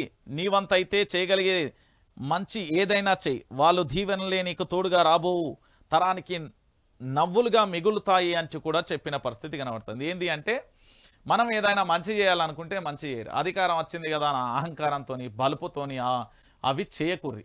కేవలం తెలంగాణ ప్రజల యొక్క బాగోగులు, తెలంగాణ ప్రజల యొక్క అవసరాలు, తెలంగాణ ప్రజల యొక్క భవిష్యత్తు, తెలంగాణ ప్రజల అభివృద్ధి గురించి చెయ్యిర్రి. మీ స్వంతాలకు పోతే రేపు భవిష్యత్తులో మీ బతుకులు ఆగమైపోతాయంటూ కూడా చెప్పిన పరిస్థితి కనబడుతున్నది. రైట్, ఇక దాంతోపాటుగా ఇండియా కూటమి చైర్మన్గా ఖర్గే అంటూ చూడొచ్చు. వర్చువల్ సమావేశంలో కీలక నిర్ణయం. ఏకగ్రీవంగా ఎన్నుకున్న విపక్షాలు పోటీ నుంచి తప్పుకున్న నితీష్ కుమార్ మరోసారి కాంగ్రెస్కు దక్కిన కీలక సీట్ల సర్దుబాటుపై ఇండియాలో చర్చలు. ఇక సమీపిస్తున్న లోక్సభ ఎన్నికలు. ఏంది? ప్రధానమంత్రి అభ్యర్థి ఎవరు అంటే కాంగ్రెస్ పార్టీలో తెలియని పరిస్థితి. రాహుల్ గాంధీ అంచిది. ప్రియాంక గాంధీ లేదా, రాహుల్ గాంధీ లేదా, సోనియా గాంధీ లేదా. ఏమైపోయింది ఈరోజు? కాంగ్రెస్ పార్టీకి సంబంధించి ప్రధానమంత్రి అభ్యర్థి ఎవరో తెలియక ఇగో ఇంతమంది గుంపు మేస్త్రి లేక ఇగో వీళ్ళందరినీ ఏకం చేసుకున్న పరిస్థితి కనబడుతుంది. ఆలోచించుర్రు ఇక మీరు. ఇంతమందిని తోడేసుకున్న పరిస్థితి కనబడుతుంది. ఇంకేముంటుందండి? ఇంకేముంటుంది? ఏముండదు ఇక.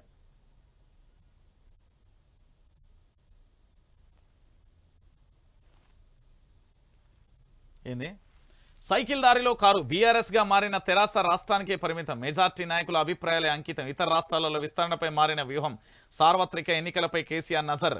ఇతర రాష్ట్రాలలో పార్టీ పట్టుపై సమాలోచనలు. పార్టీ పేరును మార్చడం కూడా పరాజయానికి కారణం. పార్టీ విస్తరణపై మారిన భారత రాష్ట్ర సమితి వ్యూహం అంటూ కూడా చెప్పిన పరిస్థితి. అంటే బీఆర్ఎస్ పార్టీకి సంబంధించి కూడా ఒక తప్పు చేశాను. నేను గతంలో దీనికి సంబంధించి ఏం హెచ్చరించిన అంటే ఏంది అంటే ఎప్పుడైతే మనం పార్టీ పేరు మార్చినాం జాతీయ రాజకీయాలంటూ కూడా వెళ్ళినాం. తెలంగాణ రాష్ట్ర సమితి తెలంగాణ ప్రజలకు పేగుబంధం, అది భారత రాష్ట్ర సమితిగా వెళ్ళడం వల్ల ఒక పేగుబంధాన్ని తుంచింది అనేది గతంలో విమర్శలు వచ్చినాయి. కానీ ఇక్కడ జరగాల్సింది ఏంటంటే బీఆర్ఎస్ పార్టీ మీద వచ్చిన విమర్శలకు ధీటుగా సమాధానం చెప్పలేకపోవడం, బీఆర్ఎస్ పార్టీకి సంబంధించి పూర్తి స్థాయిలో కూడా బీఆర్ఎస్ పార్టీ ఏ యొక్క ఎజెండాతోనే వెళ్ళిందో దాన్ని ప్రజలలో చూపించకపోవడం కూడా పెద్ద మైనస్గా మారిపోయిన పరిస్థితి కనబడుతుంది. సో మొత్తానికి పరాజయం అయితే అయింది. ఇప్పటికైనా మేల్కొన్నారు కాబట్టి ఆ మేల్కొని పూర్తి స్థాయిలో కూడా జాగ్రత్తగా ముందుకెళ్లాల్సిన అవసరం ఉంటుంది. ఇక ఏముంటుంది భజన పరులకు భజన, ఇదేంది కాంగ్రెస్ పేపరు ఏముంటుంది, ఇలా కాంగ్రెస్ వాళ్ళది తప్ప ఏం ముచ్చట్లు ఉండవు. రైట్, ఇక గిది ఇక్కడ నుండి స్టార్ట్ చేద్దాం. కాళేశ్వరం నుంచి చుక్క నీళ్లు ఎత్తుకున్న ఏటా 16,000 కోట్లు కట్టాల్సిందే. ఎత్తిపోస్తే ఖజానాపై ఏటా 25,000 కోట్ల భారం. రాష్ట్ర బడ్జెట్లో 20% నిధులు ఈ ప్రాజెక్టుకే ఖర్చు. వచ్చే 12 ఏళ్ల పాటు కాళేశ్వరం గుదిబండను మోయాల్సిందే. ఫైనాన్షియల్గా ఈ ప్రాజెక్టుకు ఏమాత్రం వయబుల్ కాదు. 2019లోనే బ్యారేజీలలో డ్యామేజ్ల గుర్తింపు డ్రాఫ్ట్ రిపోర్ట్లలో చెప్పిన కాగ్ అంటూ కూడా చెప్పిన పరిస్థితి కనబడుతుంది. కాళేశ్వరంపై విచారణ మొదలైంది. మేడిగడ్డపై విజిలెన్స్ డిపార్ట్మెంట్ దర్యాప్తు చేస్తున్నది. ప్రాజెక్టులలో అక్రమాలపై జ్యుడిషియల్ ఎంక్వైరీ చేయాలని హైకోర్టు సీజేకు లేఖ రాశాం. రాష్ట్రానికి నీళ్లు ఇవ్వాలని మహారాష్ట్ర కర్ణాటకను కోరుతున్నాం. ఈ ఏడాది చివరి నాటికి కొత్తగా 5 లక్షల ఎకరాలకు నీళ్లు ఇస్తాం. ఆయా పనులను త్వరగా పూర్తి చేయాలని అధికారులను ఆదేశించాం. ఏమున్నది, మహారాష్ట్రకు సంబంధించిన నీళ్లను తెచ్చుకుంటే కర్ణాటక మీదకి వెళ్ళి తెలంగాణకు వస్తే ఆ ఒప్పందాలు ఎవరు బాగుపడడానికి అనేది యావత్తు తెలంగాణ ప్రజలందరికీ తెలుసు. వీళ్ళ ముచ్చట్లు వీళ్ళ వ్యవహారాలు అన్నీ కూడా తెలిసిన పరిస్థితి మనకు తెలిసిన విషయమే. ఇక 3,000 కోట్ల భూమిని కొట్టేసారు. ప్రభుత్వానికి చెందాల్సిన భూమి ప్రైవేట్ వ్యక్తికి కట్టబెట్టిన అధికారులు. ఇక ఈ అధికారులు అనేది పార్టీ మారంగానే భజన పనులు లెక్క మారుతున్న పరిస్థితి కనబడుతుంది. ఇది కాదు, ఇక్కడ జరగాల్సిన విషయం ఏంటి అంటే ఏ పార్టీ వ్యక్తులైనా అధికారుల దగ్గరికి వస్తే అధికారులు అనేటోళ్ళు శాశ్వతంగా ఉంటారు. కానీ ఇక్కడ రాజకీయ నాయకులు అయితే శాశ్వతం కాదు కదా. 5 ఏళ్ళు ఉండిపోయేటోళ్ళు, అందులో 6 నెలలు ఎన్నికైన 6 నెలలకు 6 నెలలు 1 ఇయర్ వరకు వాళ్ళకు ఏది పూర్తిగా తెలియదు. ఎన్నికైన తర్వాత 6 నెలల ముందు ఎన్నికల కూడా పడుతుంది. మహా అంటే వాళ్ళు ఉండేది 3 నుంచి 4 సంవత్సరాలు ఉంటారు అంతే. దానికి పంచాయతీ అవసరమా? ఇప్పుడు చూడుర్రి, అధికారులు గనక నీతి నిజాయితీ నిబద్ధతతో పనిచేస్తే గనక రాష్ట్రం అతి వేగంగా దేశమైన ప్రపంచం ఏదైనా అధికారులు సక్రమంగా పనిచేస్తే ప్రజలు బాగుంటారు. పైన ఎన్ని రకాలుగా ఎన్ని చేస్తే ఏముంటుంది చెప్పుర్రి. ఎవరు ఎన్ని చేసినా కూడా ఆఖరికి ఏం ఉండదు. మార్పు కనిపిస్తున్నది. ఇంటర్వ్యూలో టీజేఎస్ చీఫ్ కోదండరాం ఆంక్షలు నిఘా లేదు, పాలన సాఫీగా సాగుతున్నది. ప్రజలు నేరుగా ప్రజాభవన్కు వచ్చి తమ సమస్యలు చెప్పుకుంటున్నారు. కాంగ్రెస్లో మా పార్టీ విలీనం ఉండదు, ఆ అవసరమే లేదు. మాకు 2 ఎమ్మెల్సీలు ఇస్తామన్నారు. మంత్రి పదవి అనేది ప్రచారం మాత్రమే. ప్రభుత్వాన్ని కూలగొడతామనేలా బీఆర్ఎస్ నేతలు కామెంట్లు కరెక్ట్ కాదు. ప్రజాస్వామ్యాన్ని గౌరవించాలన్న సోయి వాళ్లకు లేదంటూ ప్రొఫెసర్ కోదండరాం గారు చెప్పారు. అయితే ఇక్కడ విషయం ఏంది అంటే ఇక్కడ ఆంక్షల గురించి ఒకసారి మాట్లాడుకోవాలి. ఒకటి, ఈ ప్రజా నిఘా లేదు అంటున్నారు, చెప్తున్నారు. నిఘా బీఆర్ఎస్ పార్టీకి సంబంధించిన వాళ్ళ మీద 100% నుంచి 1000% ఉన్నది. ఒకటి, పాలన సాఫీగా సాగుతున్నది. కానీ ప్రజలు మాత్రమే అవస్థలు పడుతున్నారు. వాస్తవం సార్ ఇది. మీరు నా గురువు గారు కాబట్టి చెప్పాలి. ప్రజాభవన్కు వచ్చిన సమస్యలు ఎన్ని పరిష్కారం అయినాయో ఇప్పటి వరకు చెప్పలేదు సార్. తర్వాత పార్టీ విలీనం ఉండకపోయినా అది పక్కన పెడదాం, అది పార్టీకి. ఎమ్మెల్సీలు బీఆర్ఎస్ పార్టీలో రాజ్యసభ ఇత్తనాన్ని కేసీఆర్ చెప్పిండు, ఆ తర్వాత కేటీఆర్ ఎమ్మెల్సీ ఇత్తనాన్ని కూడా చెప్పిండు అనేది గతంలో ఒక ప్రచారం కూడా జరిగిన పరిస్థితి. సో మొత్తానికి కోదండరాం గారికి సంబంధించి ఏం జరుగుతుంది అంటే ఎమ్మెల్సీ ఇస్తారు, దాంతోపాటు ఎడ్యుకేషన్ మినిస్టర్ పదవి రాబోతున్నదనే ప్రచారం జరుగుతుంది. అది 100% జరిగే పని. దాంట్లో ఏముంటుంది, అది ఖచ్చితంగా జరుగుతుంది. సో ఈ సంక్రాంతి చాలా స్పెషల్. రాష్ట్ర ప్రజలకు గవర్నర్ తమిళిసై సంక్రాంతి పండుగ శుభాకాంక్షలు తెలిపారు. ప్రజలంతా సుఖ సంతోషాలతో ఆయురారోగ్యాలతో ఉండాలని దేవుణ్ణి ప్రార్థించానని చెప్పారు. శనివారం రాజ్భవన్లో నిర్వహించిన భోగి వేడుకలలో సిబ్బంది అధికారులతో కలిసి గవర్నర్ పాల్గొన్నారు. పొంగల్ వండి సూర్యుడిపైకి నైవేద్యంగా పెట్టారు. పొంగల్ వండి సూర్యుడికి నైవేద్యంగా. అయోధ్యలో రామ మందిరం ప్రారంభమవుతున్న తరుణంలో వచ్చిన ఈ సంక్రాంతి పండుగ చాలా స్పెషల్ అని గవర్నర్ అన్నారు. సంక్రాంతి వేడుకల కోసం తానికి ఢిల్లీకి వెళ్తున్నానని గవర్నర్ వెల్లడించారు. అయితే ఈ ట్రిప్కు రాజకీయాలతో ఎలాంటి సంబంధం లేదని చెప్పిళ్ళు. మేడంకి ఎందుకు సంతోషం అవుతుందంటే కేసీఆర్ను ఓడగొట్టడంలో మేడం కూడా అనేక రకాలుగా ప్రయత్నాలు చేసింది కాబట్టి అలా సంతోషం అవుతుంది. ఏముంటుంది వాళ్ళు ఇక రైట్. ఇక ఈయనకైతే ఏం పని లేదు. ఇక ఊకే కేసీఆర్కి సంబంధించి సంపి సంపి సంపి సంపి చేస్తూనే ఉంటాడు. ఇక చూడరు. ఇగో ఇదేమో జాకీ పెట్టి లేపనికి. లోక్సభకు ముందే రుణమాఫీ ఫ్రీ కరెంట్ అమలుకు రాష్ట్ర సర్కార్ కసరత్తు, ప్రణాళికలు తయారు చేయడంలో బిజీ, పార్టీకి మైలేజ్ పెరుగుతుందనే భావన అంటూ కూడా చెప్పిన పరిస్థితి కనబడుతుంది. దానికి తోడు పూర్తిగా కూడా ఏం జరగబోతున్నది, ఎట్లుండబోతున్నది అని కూడా చూస్తున్న తరుణం కూడా కనబడుతున్న పరిస్థితి కనబడుతుంది. వాస్తవానికి మీరు ఒక్కసారి ఆలోచించాలి తెలంగాణ ప్రజలారా. నిజాలను చాలా క్లారిటీగా కూడా ఏం జరుగుతున్నది, ఏం కథ అనేది కూడా మనం చూస్తున్న పరిస్థితి కనబడుతుంది. ఏంటి అంటే తెలంగాణ రాష్ట్ర రాజకీయాలకు సంబంధించి అసలు వాస్తవంగా ఇక్కడ జరుగుతున్న కొన్ని అంశాలను కూడా మనం చూద్దాం. ఒక్కసారి కొన్ని అంశాలను కూడా చూడరు తెలంగాణ ప్రజలారా.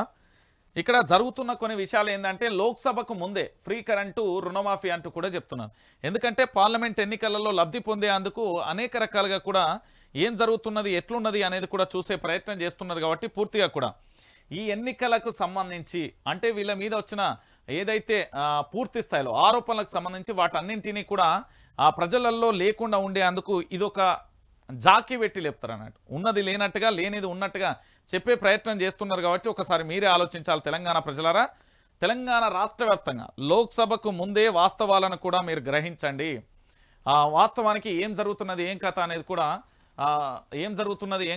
కూడా చెప్తున్న పరిస్థితి కనబడుతుంది. ఏంది అంటే లోక్సభకు ముందే రుణమాఫీ ఫ్రీ కరెంట్ అనేది ఏంది అంటే ప్రజలకు సంబంధించి ఒక మభ్యపెట్టే ప్రయత్నం సంబంధించి మాత్రమే చేస్తున్న అంశం. కానీ వాస్తవానికి అది ఏం జరుగుతుంది, ఎట్లుంటుంది అనేది కూడా చూడాలి. అంటే ఎన్నికలు వచ్చినప్పుడే గుర్తొస్తాయి ఏంది అనేది కూడా మనం ఒకసారి చూడాల్సిన పరిస్థితి అయితే కనబడుతుంది. ఇక దాంతోపాటుగా బీఆర్ఎస్ జీవోలకు బ్రేక్ అంటూ చూడొచ్చు. గత ఏడాది సీఎం హోదాలో కేసీఆర్ ప్రకటనలు, ఎన్నికల టైంలో విచ్చలవిడిగా కూడా హామీలు, 4,000 కోట్ల పనులకు స్పెషల్ ఫండ్ ఉత్తర్వులు, టెండర్లు లేకుండానే గులాబీ లీడర్లకు కాంట్రాక్టర్లు, స్పెషల్ ఫోకస్ పెట్టిన కాంగ్రెస్ ప్రభుత్వం.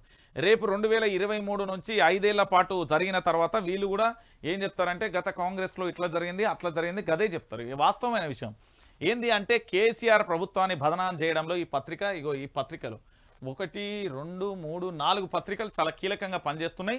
దీనికి సంబంధించి ఏం జరుగుతుంది అని కూడా చెప్తున్న పరిస్థితి కనబడుతుంది. ఇక దాంతోపాటుగా మీ అందరికీ తెలిసిన విషయమే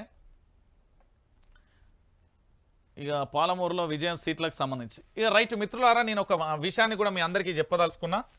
వైఆర్టీవీ తెలుగు న్యూస్ ఛానల్కి సంబంధించి మీరు పూర్తిగా కూడా సబ్స్క్రైబ్ చేసుకోండి. ప్రతి ఒక్కరు కూడా ఈ వైఆర్టీవీ తెలుగు న్యూస్ ఛానల్ని ఎట్టి పరిస్థితులలో కూడా సబ్స్క్రైబ్ చేసుకోండి. ప్రతి ఒక్కరు కూడా వాస్తవాలు ఏంటో కూడా తెలియజేసే ప్రయత్నం అయితే నేను చెప్తున్నా. దాంతోపాటుగా మీరు పూర్తిగా కూడా ఇక్కడ ఏంది అంటే తెలంగాణ రాష్ట్ర రాజకీయాలలో 9908572666 అనే నెంబర్కు సంబంధించి పూర్తిగా కూడా మీరు గూగుల్ పే, ఫోన్పే చేసేసి సహకారం అందించండి. ఇప్పుడు దానికి సంబంధించిన కాల్స్ కూడా ఉంటాయి. ఆ ఫోన్ తీసుకుని దీనికి సంబంధించి పబ్లిక్ కాల్స్ మీరు కూడా మాట్లాడదలుచుకుంటే వాస్తవాలు ఏంటి, ఈ ప్రభుత్వానికి సంబంధించి వాళ్ళు ఇచ్చిన వాగ్దానాలు నెరవేరినాయా లేదా అనే విషయానికి సంబంధించి మీరు కూడా కాల్స్ చేయొచ్చు. కాల్ చేసి మీరు కూడా మాతో మాట్లాడచ్చు. పూర్తి స్థాయిలో కూడా ఏం జరుగుతున్నది, ఎట్లున్నది ప్రభుత్వ పాలనకు సంబంధించి అనేది కూడా ఎట్లున్నది, మీకు సంబంధించి మీ అభిప్రాయాన్ని ఏం తెలియజేస్తారు, ఈ రాష్ట్ర పాలనకు సంబంధించి మీ యొక్క ఒపీనియన్ ఏంటి అనేది కూడా చెప్పండి. ఎందుకంటే ప్రభుత్వానికి సంబంధించి జరుగుతున్న ఈ అంశాలకు సంబంధించి కూడా నేను మీతో మాట్లాడే ప్రయత్నం అయితే చేస్తాను. ఖచ్చితంగా కూడా మీరు కాల్స్ చేయండి. మీ అభిప్రాయాన్ని కూడా ఖచ్చితంగా కూడా తెలియజేయండి. ఇక్కడ నెంబర్ కూడా రాస్తున్నా. ఈ నెంబర్కి కాల్ చేసి వాస్తవంగా కాంగ్రెస్ ప్రభుత్వానికి సంబంధించి, బీఆర్ఎస్ ప్రభుత్వానికి సంబంధించి, గత ప్రభుత్వానికి ఈ ప్రభుత్వానికి మీరు ఏమైనా కొత్తగా ఏమైనా చూసారా, దాంతోపాటు ఈ ప్రభుత్వంలో మనం మార్పు కోరుకుంటున్నాం, నిజంగా అలాంటి మార్పులు అయ్యే అవకాశాలు ఉంటుందా, వీళ్ళు దాదాపుగా 100 రోజులు 6 గ్యారెంటీలకు సంబంధించి ఇచ్చే ప్రయత్నం అయితే చేస్తున్నారు, అవన్నీ చేయగలుగుతారా అనేది కూడా పూర్తిగా మాట్లాడి మీ అభిప్రాయాన్ని కూడా తెలియజేసే ప్రయత్నం అయితే చేయండి. దానికి సంబంధించి హలో నమస్తే అండి, మీ పేరు ఎక్కడి నుంచి మాట్లాడుతున్నారు? చెప్పండి. అవును, కాంగ్రెస్ ప్రభుత్వం వచ్చింది కదా సార్. అవును, అది వాళ్ళు రైతు బంధువులు ఇంకా ఇవ్వలేదు సార్. మన అవును, ఇప్పుడు హరీష్ రావు చెప్పిండు ఎలక్షన్ కోడ్ ఉందని ఆపేసిండు. డబ్బులు అయితే అక్కడ అన్ని రెడీ పెట్టే కదా హరీష్ రావు ఓకే చేసింది. అవును, 7,000 కోట్లు. 7,000 కోట్లు చేసినప్పుడు రెడీ ఉన్నప్పుడు వీళ్ళు డబ్బులు ఏనికి నష్టమేమని వీళ్ళకు నెల వెళ్ళిపోయి ఇప్పుడు 45 రోజులు అవుతుంది సార్. అవును. మాకున్నది 2 ఎకరాలన్నారు. ఈ 2 ఎకరాలన్నరకు ఇప్పుడు ఎకరకు 6 ఎకరాలకు అన్నారు. 2 ఎకరాల ఇప్పుడు 5 ఎకరాలకు అన్నారు కదా. 5 ఎకరాలకు వేయకండి. ఇప్పుడు ఎకరా 2 ఎకరాలకి అయితే వేయాలి కదా సార్. మళ్ళీ ఏది ఇప్పటి వరకు వేయలేదు కదా ప్రభుత్వం. ఇప్పుడు వీళ్ళు కేసీఆర్ గారు దోసుక తిన్నారు, కేసీఆర్ గారు చేసిందని చెప్పి వీళ్ళు ప్రభుత్వంలోకి వచ్చి మా పెద్ద ప్రభుత్వం ఏం చేసిరి, ధన కాంగ్రెస్ మార్పు రావాలని చేసిరి. ఈ రేవంత్ రెడ్డికి అహాగానం ఉందా లేదా తెలియదు. మళ్ళీ ఇప్పుడు ఎలా చేయాలి సార్? ఇప్పుడు ప్రభుత్వాన్ని ఇప్పుడు 5 సంవత్సరాలు మేము అనుభవించాలి ఇట్లే. అదే సార్ ఇప్పుడు మీరు మీడియాలో ఉన్నారు కదా, లైన్ పెట్టారు, కలిపాము. ఎట్లా చేయాలి? మళ్ళీ ధర్నా చేయాలా? ఏం చేయాలి ఈ ప్రభుత్వానికి? చూద్దాం. మా ప్రభుత్వం పండుగ తర్వాత వేస్తాను మాట రకరకాలుగా చెప్తాను. ఇక మీ నుంచే పోరాటం రావాలనే, రైతుల నుంచే పోరాటం సార్. ఇక్కడ మేము తెలంగాణ ప్రభుత్వంలో పోరాటం చేసి తెలంగాణ తెచ్చుకుంటే, అవును, తెలంగాణ తీసుకున్నాక కేసీఆర్ ఏం చేసి అంటే ఒకటే రోజులో కాదు, మనకు ఒక 10 సంవత్సరాల వరకు టైం పడుతుంది. చేసుకుంటూ వచ్చినాడు. ఆయన చేసి కింద ఉన్న నాయకులు కొద్దిగా డబ్బులు తిన్నారో తినలేదో భగవంతుడు తెలవాలి. అవును, అటువంటి దెబ్బ ఏమంటది ఇప్పుడు కేసీఆర్ కు. ఎందుకంటే నాయకులు బాగలేకపోయారు అని చెప్పేసి ఊళ్ళపొట్టు మొత్తం మన హైదరాబాద్ చుట్టుముట్టు రంగారెడ్డి హైదరాబాద్ ఒక్క సీటు ఇవ్వలే. అవును, ఊళ్ళపొట్టు సీటు పోయినాయి, ఇది అయిపోయింది. ఇప్పుడు వీళ్ళు ప్రభుత్వంలోకి వచ్చేసి వీళ్ళు ఆగం చేయవచ్చు కదా ప్రభుత్వానికి. కరెంటు సంబంధం పెట్టలేదు. ఇప్పుడు మన టౌన్ కదా సార్. ఇప్పుడు పిల్లలు కూడా మీరుపేట అంటే టౌన్. పొద్దుగాల 6 గంటలకు లేగానే 3 గంటలు పోతుంది. మళ్ళీ పొద్దున సాయంత్రం మళ్ళా 2 గంటలు పోతుంది కరెంటు ఉన్న తయారు చేసి పెట్టిన కరెంటు ఈయనకి నష్టమేముంది వీళ్ళకు. కరెంట్ అయితే కేసీఆర్ గారు కన్ను కొట్టకుండా ఇప్పుడు 8 సంవత్సరాల కింద కంటిన్యూ ఇచ్చిండు. ఆ కరెంటు ఇవ్వని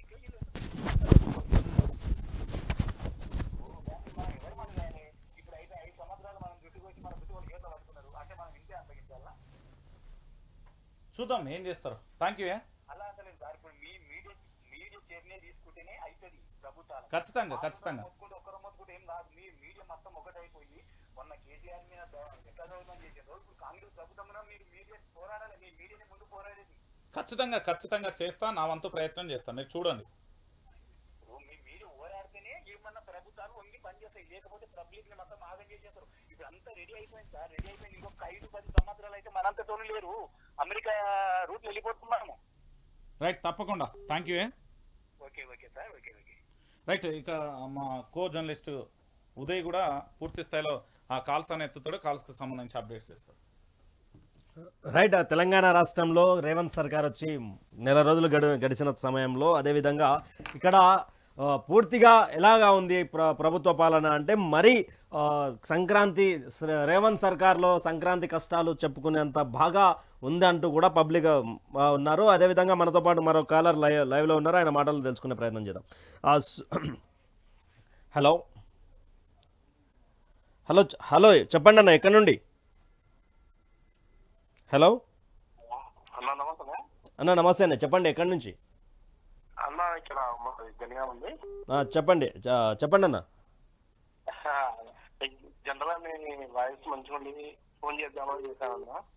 చెప్పండి, ఎలా ఉంది కాంగ్రెస్ పార్టీ గవర్నమెంట్ వచ్చిన తర్వాత?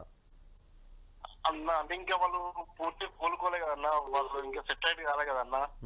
మీరు ఇప్పుడే దానికి వ్యతిరేకంగా మాట్లాడడం కరెక్ట్ కాదేమో అనిపిస్తుంది. అంటే టైం ఇద్దామన్నా. అన్న వ్యతిరేకంగా మాట్లాడు కాదన్నా. అంటే ఇప్పుడు మొత్తంగా కాంగ్రెస్ వైపు మాట్లాడే, ప్రభుత్వం వైపు మాట్లాడే ఛానల్స్ అని మాట్లాడుతూ ఉన్నాయి. కానీ ఒక్క నిమిషం.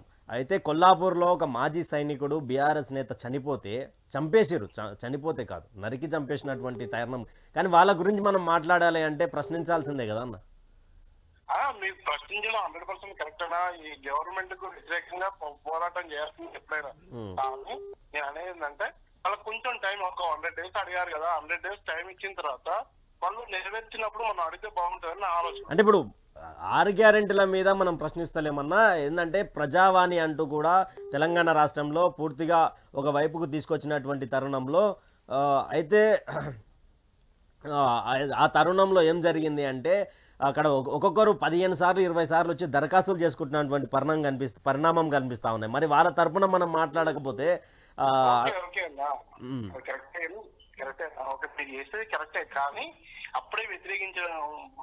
అంటే వ్యతిరేకత అనేది లేదన్న. కాకపోతే ఇప్పుడు మరీ సామాన్యుని దగ్గరికి పెద్ద శాటిలైట్ ఛానళ్ళు వెళ్ళి అన్న మా ఇది గోడు అని చెప్పి చెప్పుకోలేము కదా. చెప్పలేరు కాబట్టి మనలాంటి వాళ్ళు మరి ఒకరు స్టాండ్ మీద ఉండాలి. ఆ రోజు విపక్షంలో ఉన్నాం, ఈ రోజు విపక్షంలో ఉన్నాం. ఎందుకంటే మనం మనం మాట్లాడకపోతే మనల్ని అంటే నేను మాక్సిమం ఎలక్షన్స్ ముందు వరకు క్యూన్యూస్ కానీ మీది కానీ రగన్న కానీ 3 కంపల్సరీ రెగ్యులర్ వినేదన్నా. మీ ముగ్గురు దాదాపు మీ ముగ్గురులో రగన్న మీరు చాలా పొలైట్ గా మాట్లాడతారు. మళ్ళంటే కొంచెం మార్పుగా మాట్లాడినా అని మాట్లాడడం కావచ్చులే కానీ మీరంటే 100% గౌరవం. కాకపోతే ఏంటంటే వాళ్ళకి టైం ఇవ్వాలని నేను అంటున్నాను అంతే. థ్యాంక్ యూ అని ఇద్దామన్న. 100 రోజుల సమయం అయితే ఇప్పుడు 6 గ్యారెంటీలకు సంబంధించిన దాంట్లో ఒక గ్యారెంటీ అయితే యువ వికాసం అయితే దాని గురించి మాట్లాడతలేదు. చూద్దాం మరి 6 గ్యారెంటీలకు సంబంధించి చేస్తున్నటువంటి పరిస్థితి ఏంటంటే నిన్న ఎంజీబీఎస్ పోయినాం. ఎంజీబీఎస్ పోతే అక్కడ మొత్తానికి 70% మహిళలే ఉన్నారు. గతంలో కూడా ఎవరు లేరు. పోలీసు వాళ్ళు దగ్గరుండి ఎక్కిస్తూ ఉన్నటువంటి పరిస్థితి. అంటే మిగతా ప్రయాణికులకు కూడా ఇబ్బంది కలుగుతూ ఉన్నది అనేది వాళ్ళ స్పందన. ఇప్పుడు ప్రజాస్పందన మీద నడుస్తున్నటువంటి ఛానల్, ప్రజా సమస్యల మీద నడుస్తున్నటువంటి ఛానల్ కదా. అందుకే మేము ప్రశ్నించడం అనేది కామన్. కానీ 100 రోజుల సమయం అయితే 6 గ్యారెంటీలకు తప్పకుండా ఇద్దాం. తప్పకుండా మీలాంటి వాళ్ళు సహకారం అందించాలి. మీలాంటి వాళ్ళ సహకారంతో మరి ముందుకు పోదామని కూడా చెప్తా ఉన్నాను అన్న. థ్యాంక్ యూ అన్న. ఓకే అన్న, నమస్తే. Hello hello hello hello hello ఇది ప్రజలారా చాలామంది వరకు అయితే చాలామంది ఏమంటా ఉన్నారు అంటే అన్న కాంగ్రెస్ పార్టీ గవర్నమెంట్ ఏర్పాటై ఇప్పుడే అయింది కదా, ఎందుకన్నా అప్పుడే మనం కాంగ్రెస్ పార్టీని గవర్నమెంట్ విమర్శించడం అని అంటున్నారు. విమర్శించడం కాదు, ప్రజా సమస్యల మీద ప్రజా వాణి దగ్గరకు వచ్చే వాళ్ళ మీద ఆ సమస్యలను చూపిస్తున్నాం అంతే. హలో నమస్తే అన్న. లేదు ఉదయన్ మాట్లాడుతా ఉన్నా. ఈ రుణమాఫీ గురించి 20,000 కోట్లు ఇప్పుడు కేసీఆర్ మనకు ఎలక్షన్ ముందు చేస్తా అని చెప్పింది కదా అన్న. రైతు బంధు ఇప్పుడు ఆ అమౌంట్ ఎక్కడ పోయినట్టు అన్న? ఇప్పుడు కేసీఆర్ నొక్కేసినట్ట, రేవంత్ రెడ్డి నొక్కేసినట్ట అన్న అమౌంట్? అంటే వాళ్ళు ఏమంటున్నారు కాంగ్రెస్ పార్టీ గవర్నమెంట్ అంటే మేము పూర్తిగా సంక్రాంతి పండుగ 16 తారీఖు అయిపోతుంది, 17 తారీఖు రోజు ఏవైతే ఈ 6 గ్యారెంటీలకు సంబంధించినటువంటి ప్రజాపాలన పేరు మీద మనం గ్రామ స్థాయిలో ఏర్పాటు చేశారో దరఖాస్తులతో పాటు ఆ రోజు మీకు రైతు బంధు పడుతుందని కూడా కాంగ్రెస్ పార్టీ గవర్నమెంట్ చెప్తా ఉన్నది.